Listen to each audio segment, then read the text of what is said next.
Welcome back to the AI Policy Podcast. In this episode, we will discuss whether or not scaling laws are slowing, the state of the Chinese AI ecosystem, the potential for an AI Manhattan Project, and the first draft of the EU Code of Practice for General Purpose AI.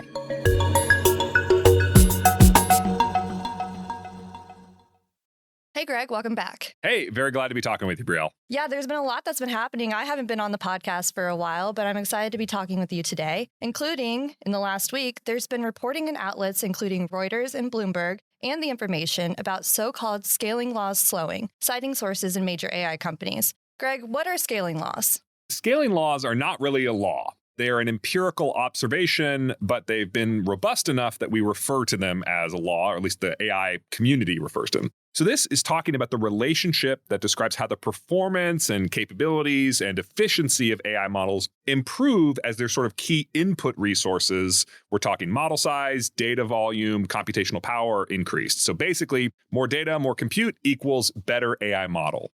And what we've observed and what leaders in the AI industry, such as Dario Amodei, who is now the CEO of Anthropic, but when he wrote some of the original papers of making observations about these scaling laws, is that performance just keeps going up, up, up, up, up. And this has been one of the key assumptions justifying the massive capital expenditure that the leading companies in the tech world are spending on AI infrastructure, because they think there is this pot of gold at the end of the rainbow, and that pot of gold is extraordinary performance that makes AI more relevant to more sectors of the economy, able to perform more tasks. So folks who listen to this podcast will recall that I love to recite this juicy Sam Altman quote from the beginning of the year, in which he said that the performance of ChatGPT as it exists right now, which I think was GPT-4 when he was talking, is, quote, mildly embarrassing at best, end quote. That's the CEO of OpenAI talking about the state of the existing performance. And tech companies like Meta, Microsoft, Google,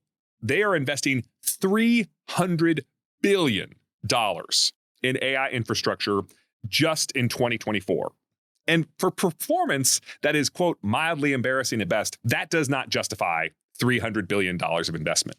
But if you look at the scale of improvement between the pre-GPT era, then GPT-1, GPT-2, GPT-3, GPT 3.5, they have been following these sort of scaling law predictions. And that's why people are thinking about making data centers that are not like 20% bigger than the biggest data centers that we have right now, but like 10 times or 100 times bigger than the data centers that trained GPT-3, because they think that this extraordinary performance is out there. So the reporting that these scaling laws might instead of sort of going up and to the right in an exponential growth curve, might instead be plateauing or hitting some kind of asymptotic wall. That's a really big deal if true.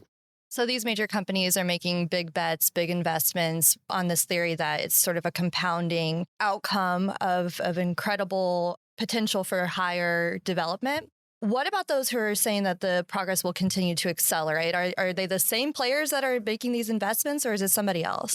Before we go there, we should talk about who is saying that performance is slowing. Okay. So according to the reporting, these are anonymous sources in most cases in the reports in Reuters, Bloomberg, and The Information, but they claim to have people inside the companies who are discussing the fact that these scaling laws are dropping off. The same companies that are making the investments. Exactly, the leading AI firms. Now, you've got folks who are prominent in the tech ecosystem who are echoing this type of thinking. So I want to read a quote here. This is from Mark Andreessen and Ben Horowitz, the venture capital tech firm Andreessen Horowitz. So here's the start of the quote, which comes from Mark Andreessen. Quote, there is this very interesting asymptotic kind of thing happening right now. 2 years ago, there was one LLM that was way out ahead of everybody else.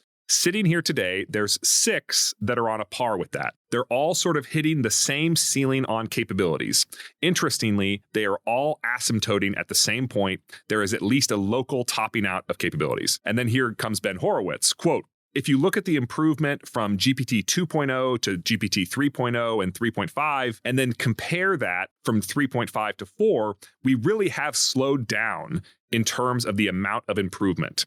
And the thing to note on that is that the GPU increase was comparable. We are increasing GPUs at the same rate, but we are not getting the same intelligence improvements at all. So that is some really prominent backers of major investments in the venture capital ecosystem who are currently of the opinion that the scaling laws are petering out. And of course, as you can imagine, the companies whose current valuation and whose investment plans depend upon these scaling laws being true, they're now out there publicly and pushing back.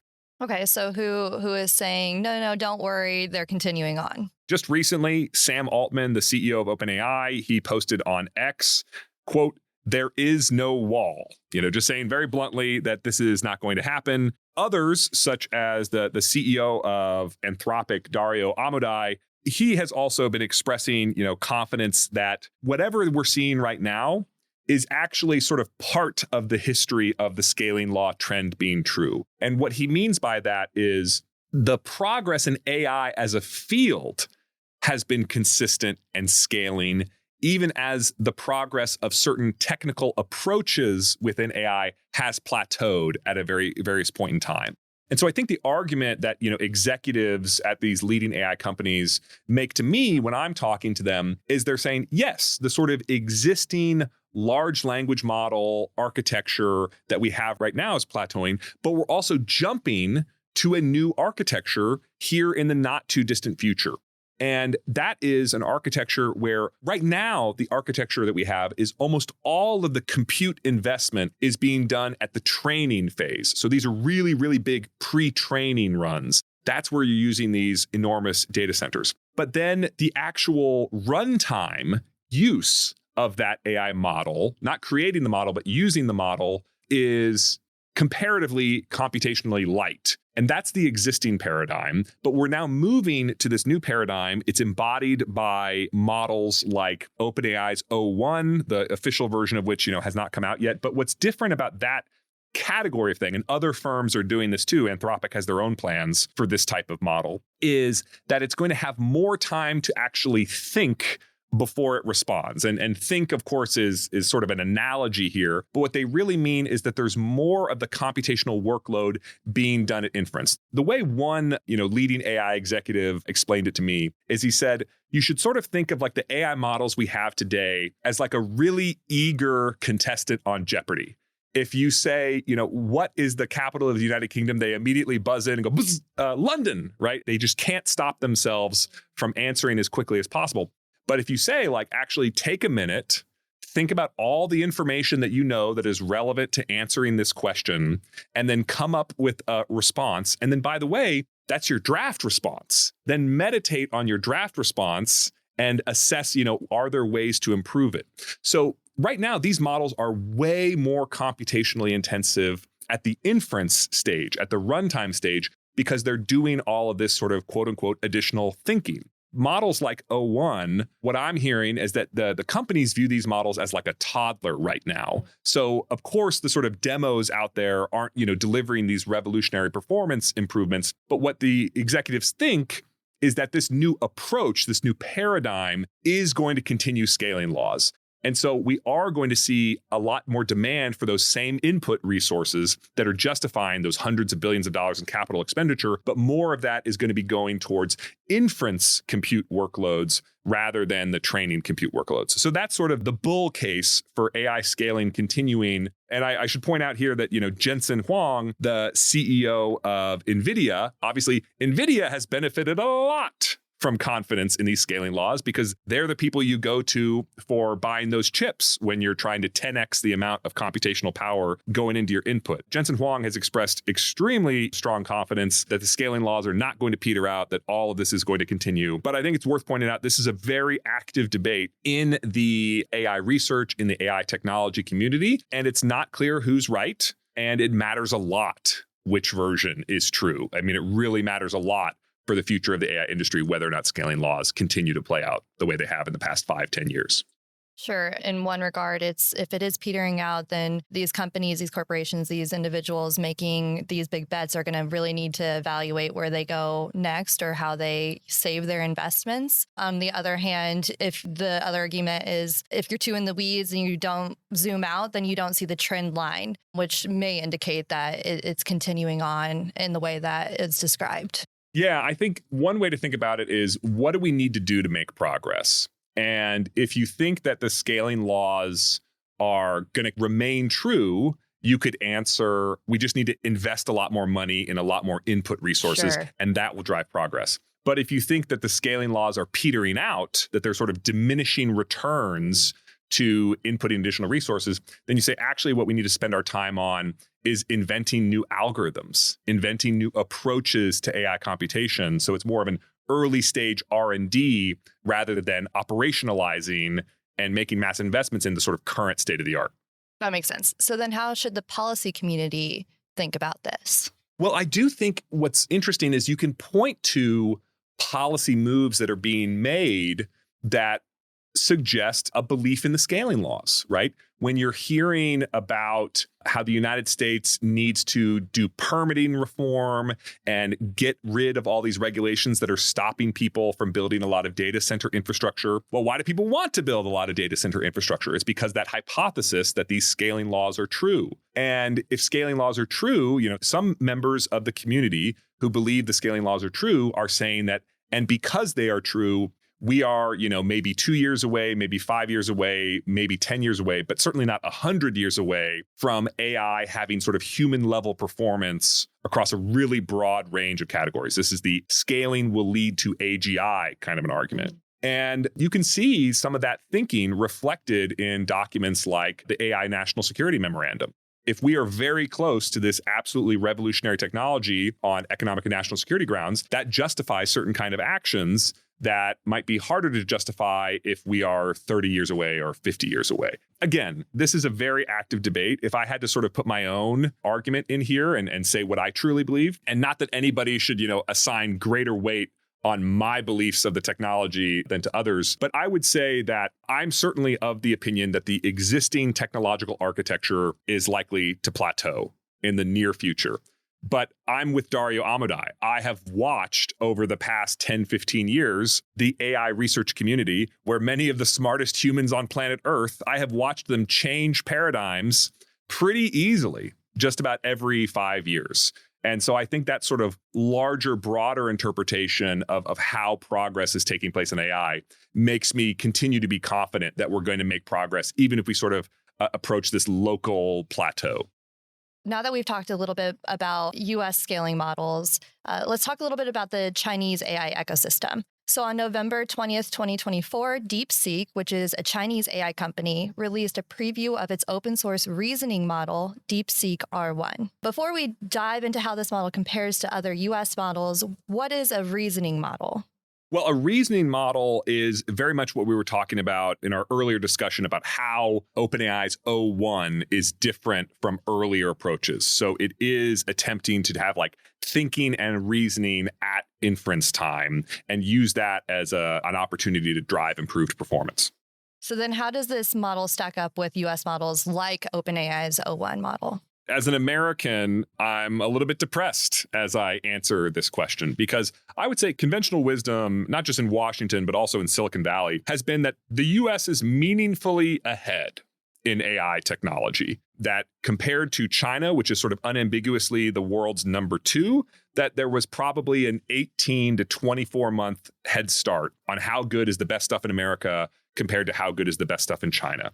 And I will tell you, in my conversations with senior executives at leading AI firms, they say that the DeepSeek model, as well as another model, which is called Qwen, which was produced by Alibaba, that has led them to sort of reassess what the extent of the American lead is. Nobody thinks America is 18 months ahead anymore in this world. If you're a real bull, maybe you would say America is 6 months ahead. Maybe not even that. DeepSeek is competitive on many benchmarks that really matter. So I'll read, just a quote from one of the founders of iFlyTech, which is a leading Chinese AI firm. Quote, "The gap between the US and China isn't as big as everyone thinks. In a lot of verticals, our models are better than theirs." And I think that's conceivably true. And so you shouldn't take my word for it. Let me quote here from Jack Clark. So Jack Clark, who is the co-founder of Anthropic and their head of policy over there, Quote, Alibaba has updated its Qwen series of models with a new open weight. This was released in November 2024. A new open weight model called Qwen 2.5 Coder that on paper rivals the performance of some of the best models in the West. In a variety of coding tests, Qwen models outperform rival Chinese models from companies like Yi and DeepSeek and approach or in some cases exceed the performance of powerful proprietary models like Claude 3.5 Sonnet and OpenAI's O1 models. Jack, in that quote, is mostly talking about the performance in coding tests. Obviously, there's more than just coding in terms of what we want AI to be able to do. But I think that tells you a lot right there. And one of the key advantages that they have there is they appear to have this really good local and proprietary data set that's useful for coding specifically. But here we have it, one of the senior executives at one of the leading AI companies acknowledging, at least on paper, that these models seem to meet or exceed the leading performance in the West. I think that's just a really big breakthrough. And now we have to talk about the failure mode, how we got here. So I think what's interesting is that according to the Financial Times, Highflyer Capital Management, which is one of the big investors in DeepSeek, stockpiled more than 10,000 NVIDIA A100 chips before the October 2022 export controls went into effect. And I'm assuming, we don't have evidence of this, but that they were also one of the big beneficiaries in the October 2022 to October 2023 period, when you could buy these very lightly degraded version of NVIDIA chips, the A800 and the H800, which were only modestly inferior to what they were selling to Western firms. I do think it's fair to sort of point at this and basically say, did the export controls come a little bit too late? And did they not enforce them rigorously enough and in time enough? Debatable how you would sort of assess all of this, but I'm not hearing from anybody that these models were trained on Huawei chips. Seems like they were most likely trained on Western manufactured, Western designed chips, and that's really unfortunate that that's enough to get you to near world state of the art. So, Greg, I've been working with you long enough now to know that this is not just an economic concern on your part. There has to be a national security imperative here. Can you connect a little bit about what this means for the national security space? Well, I think the U.S. national security community, and this is embodied in so many of their decisions, whether that's the October 2022 export control or the energy reforms that are anticipated in the AI National Security Memorandum, they really think that U.S. national security depends upon technological leadership in AI. They think that that is one of our critical sources of competitive advantage now and is going to be one of our most important sources of competitive advantage in the not too distant future. And I think what we have to say is you cannot take that leadership for granted at all. Chinese firms are full of smart people. They're full of hardworking people, and they want to be leaders in AI, just like folks in the West want to be leaders in AI. And if you slack off for a second, you can be sure that Chinese firms will be competitive and will take advantage of every slowing that we have. There's one other way to interpret this, which I don't know how much I believe this, but you could connect it to our prior discussion, right? If the scaling laws are sort of putting a wall up and we raced ahead and therefore hit the wall first, but then got stuck there. And now Chinese firms, which were slower, are finally reaching that same wall that we've been stuck at for a while. That's one way of sort of interpreting what's going on. I don't really know that that's the best way to characterize what's going on. I'm really hopeful that the next generation of models coming out from American firms are going to blow away their older stuff and are going to blow away this Chinese stuff. But I wouldn't take it for granted. Leadership is something you have to earn every single day. So then let's talk about how the U.S. is responding to China's AI developments. A day before DeepSeek released its preview of this new reasoning model, the U.S.-China Economic and Security Review Commission released its annual report to Congress on November 19, 2024. In its recommendations, the commission recommended the creation of a, quote, Manhattan Project-like program dedicated to racing to and acquiring an artificial general intelligence AGI capability. So what is the commission actually proposing with this recommendation?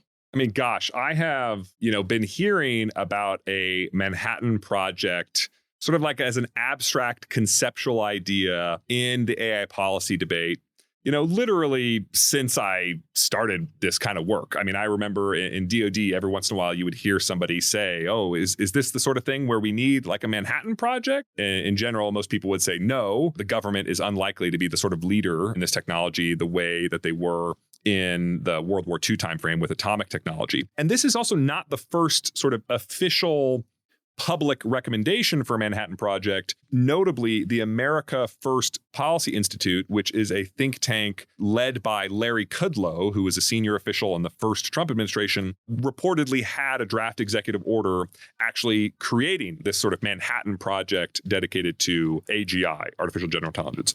But that was a think tank. This is a congressionally chartered commission. So it is definitely government affiliated, but it's not, they're not passing a law. This is not really part of Congress proposing a law. They're not a committee that's drafting a law or anything like that. And they're not part of the executive branch. But nevertheless, this is a government entity that is making this recommendation, making this proposal. And I don't think they had DeepSeek or anything else sort of on their mind here, but they definitely had on their mind the conceptualization that we were talking about earlier, that human level AI, human level AGI is sort of in the not too distant future. And it really matters that America get there first. And as we were talking about in the scaling laws discussion, a massive mobilization of resources is what it's going to take to get there. So one of the things that you should think about when you think about the Manhattan Project is resources, right? The Manhattan Project, I'm trying to remember off the top of my head, I want to say it was like a percentage point of GDP. I'm not 100% sure about that, but it was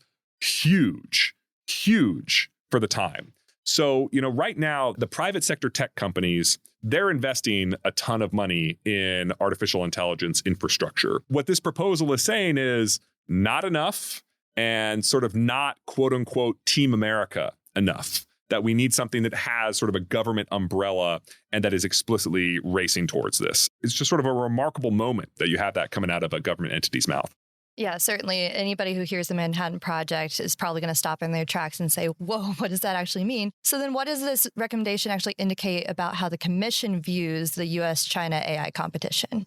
In some way, it's pretty conventional in its thinking on areas like AI is really important in the competition. But, if you think about, for example, the National Security Commission on Artificial Intelligence, that was a time-limited commission led by former Google CEO Eric Schmidt. It did not have this kind of a recommendation, even though there was definitely people who approached that commission and said, hey, this is one of the recommendations you ought to have. I mean, they recommended more spending on AI, certainly, but not race to AGI, which I think is really interesting. I'm kind of putting words in their mouth, but if I had to guess what was behind this sort of thinking, there is a community who sort of believe that the first country to get to AGI is going to be in a position to have a very durable advantage in all aspects of competition. Because once you have AGI, well, that AGI, which is, going to be very smart, one of the things that it can work on is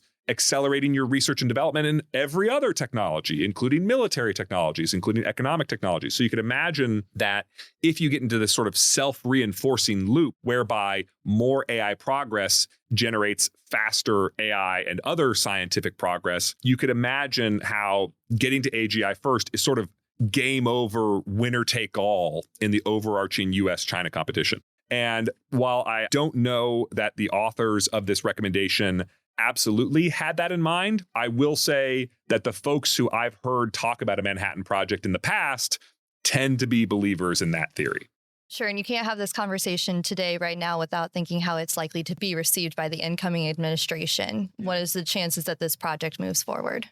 So I think there's definitely a faction in the Republican Party that's receptive to this kind of argument. One think tanker at a conservative institution who could conceivably, get a job in the Trump administration, although I don't know if that's going to happen, said that soon to be president again, Donald Trump, would really love to have national champions in AI, companies who are leading the way under a sort of official government support. But he doesn't like any of the existing tech companies because he thinks they're too woke or whatever.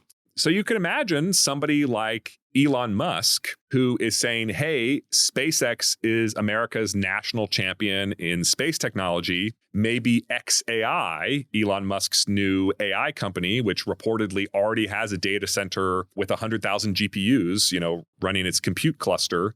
You can imagine him saying, pick me. I'd like to be your national champion in this AI Manhattan Project. So I'm certainly speculating. I don't know that this proposal is going to gain a lot of traction in Trump world, but I cannot rule it out at this stage. I mean, the fact that it was coming out of Larry Kudlow's think tank before, the fact that it's coming out of a U.S.-China Economic and Security Review Commission, where conservative voices on national security technology policy have been influential in the past. It's certainly conceivable. I don't know that I would go so far as to say it's likely. And then, by the way, you can't have a Manhattan Project without a congressional budget appropriation. And suffice it to say that, with interest rates being what they are, with the national debt being what it is, it's unclear, how much money is going to be available for a Manhattan Project, which was pretty expensive. Unlikely to be a percentage point of our GDP. I doubt it, but who knows? So on a completely different note, earlier this month on November 14th, the European Union's AI office published the first draft of the General Purpose AI Code of Practice. This code was designed to help developers of general purpose AI models comply with their obligations under the EU AI Act. And actually, recently, our new senior fellow, Dr. Laura Caroli, just published a commentary on this. We're going to link it in our show notes. Hopefully, everybody goes and checks that out. But before we dive into the details of the code, can you outline why this is important for the AI policy community? First and foremost, everybody should go read Laura's commentary on this topic. Laura has forgotten more than I'll ever know about the EU AI Act. So I will try and do an imperfect proxy for her on this podcast. To begin, what folks who listen to this podcast have heard me say a bunch of times is that the EU AI Act is like an IOU for regulation because it says, thou shalt follow the standards coming soon. Well, here we are. It's November 2024, only like 5 years after the EU started debating an EU AI Act. We actually have those standards, or at least draft standards, for what is going to be the thing that companies are required to do. Now, this is for general purpose AI models. So this is how the EU AI Act conceptualizes the sort of frontier or advanced AI models embodied by stuff like ChatGPT or Anthropic Claude or Google Gemini. So this is not, like, hey, we're using machine learning to analyze X random data set or for like facial recognition. That's handled by other parts of the EU AI Act. This is really concerned with those most advanced general purpose models. And by the way, their compute threshold hits at 10 to the 25th flops, which means all the existing models that are already out there, this would apply to them, most likely. So the code of practice was intended to be something negotiated jointly. I say negotiated, that's probably not the exact right word, but where industry was going to have a big opportunity to have its say on what reasonable regulation would look like. They would sort of reach a consensus on this code of practice. And then if a company can demonstrate that it's complying with the code of practice, then all of these sort of safe harbor provisions apply and you are deemed to be in compliance with the EU AI Act, at least for your general purpose AI models. So what we have right now is sort of the first draft coming from the government side. And they brought in a bunch of outside experts. It's not just EU government officials who are writing this. It's not even just EU citizens who are writing this. There's people from US, UK, Canada, et cetera, who are sort of involved in drafting this code of practice. And this is now what industry has to react to. Industry has to say, here's what we don't like in your draft. Here's what we do like in your draft. Would you please change this? Would you please not change that? So this is not the final thing that companies are going to be expected to be accountable for. But I guarantee you, every single big AI company is taking a long look at this document and trying to find out what they like and what they don't like and whether they have a shot at changing it. Sure. And in her piece, she breaks down the different working groups involved in drafting this code and sort of what happens next. She told me that it could be up to 4 drafts of the code before it's actually finalized. But I'm wondering if you could give us an overview of what this first draft looks like. Sure. So once again, Really, people should go read Laura's document, which is, I think, the best thing you can find out there right now on what's in the Code of Practice draft. But I'll just say that the requirements deal with like transparency. So what kind of information companies have to provide about their advanced AI models to the EU AI office. There's also a requirement that they have some kind of risk evaluation and risk mitigation practice. So frankly, all the frontier AI companies already have this. They already have their people who are doing red teaming and evals of it. But it's basically just saying like, everybody has to do that. So if you're a company who's already doing this and responsible, you're kind of grateful that now everybody else is going to be required to do that as well. Keep track of and report serious incidents, and also has some requirements related to cybersecurity. My thought here, this is pretty basic stuff. I think most people would agree that these types of things are what responsible actors in the AI community should be up to anyway. That said, there is a strong movement to say that the EU is out of their mind and they are regulating the innovation out of their entire ecosystem, and that this is completely crazy. So we'll see. I think the requirements so far in the draft, at least from what I understand, are pretty modest. But, the industry rebuttal is coming soon, and we'll see what they say. So then what happens next?